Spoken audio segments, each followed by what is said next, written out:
তার ফাঁসির রায় হয়েছে, সে যদি ভুল স্বীকার করে তার জন্য আমি কই এখন বর্তমানে যারা আছে আমরা নিরহ জনগণ, ওই সরকার বলতে কেউ কিছু নাই।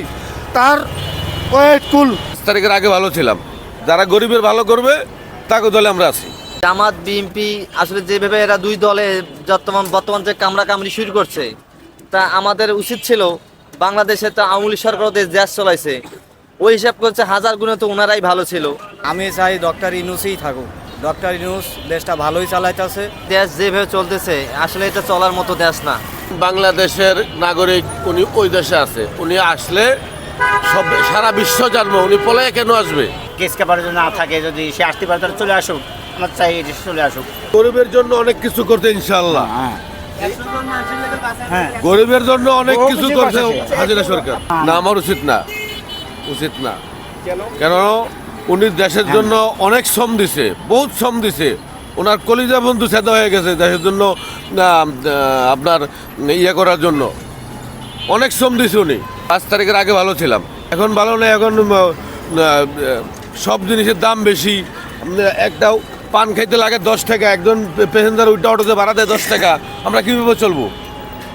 সরকার যে দলে আসুক, যারা গরিবের ভালো করবে তাকে দলে আমরা আছি।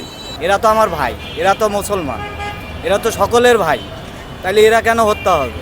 আর এই হত্যার বিচার অবশ্যই দরকার আছে। আমি চাই ডক্টর ইউনূসই থাকুক। ডক্টর ইউনূস দেশটা ভালোই চালাইতেছে, গরিব মানুষের জন্য ডক্টর ইউনূসের দরকার।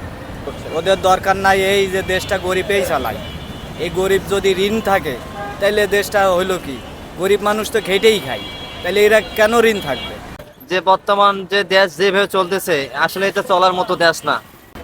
জামাত বিএনপি আসলে যেভাবে এরা দুই দলে বর্তমান যে কামড়াকামড়ি শুরু করছে, তা আমাদের উচিত ছিল বাংলাদেশে তো আওয়ামী লীগ সরকার দেশ চলাইছে, ওই হিসাব করছে হাজার গুণে তো ওনারাই ভালো ছিল।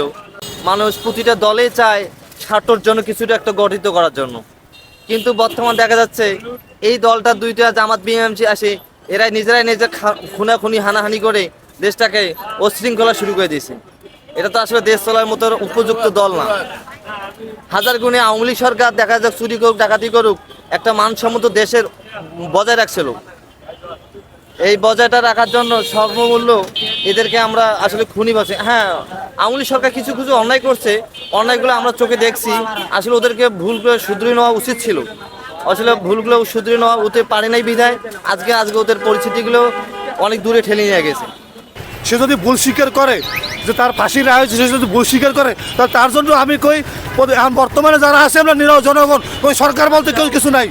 তার ওয়েট কুল, ঠিক আছে? তার ফাঁসির কোনো কথা নেই এখানে, ঠিক আছে? আমার কাছে সে যদি স্বীকার করে যে আমার এটা ভুল হয়েছে, তার জন্য 90% তার ক্ষমা করে দেওয়া হোক, এটা আমার প্রার্থনা। মির্জা ফখরুল সাহেবের কাছে, ডক্টর ইউনূস সাহেবের কাছে, যত কর্মকর্তা আছে, যত গণ্যমান্য ব্যক্তিরা আছে, তাদের কাছে আমার এটা দাবি।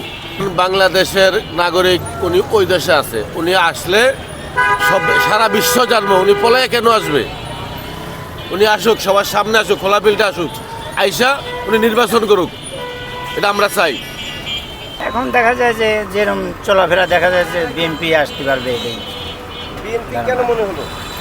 এই বেশি তাপ, বেশি বেশি চলাচল, বেশি সব বেশি বিএনপির এই বেশি দেখা যাচ্ছে। এখন কি হবে এটা আমাদের, আমি জানি যে আমাদের দেশে কোনো এই 2 বছর তো প্রায় শেখ হাসিনা তো প্রায় 1-1.5 বছর চলেই গেল, কিন্তু কিছুই তো উন্নত দেশে দেখিনি। আর তারেক রহমান আসতে পারে, তার ছেলে তারেক রহমান, খালেদা জিয়ার ছেলে তারেক রহমান আসতে পারে, তার পরিবর্তে সে আসবে। চলবে না কেন? চলবেই তো, চলবে। তারেক রহমানের বদলে আরেকজন আসবে, না হলে ছাত্রদল আসবে, যে হোক আসবে।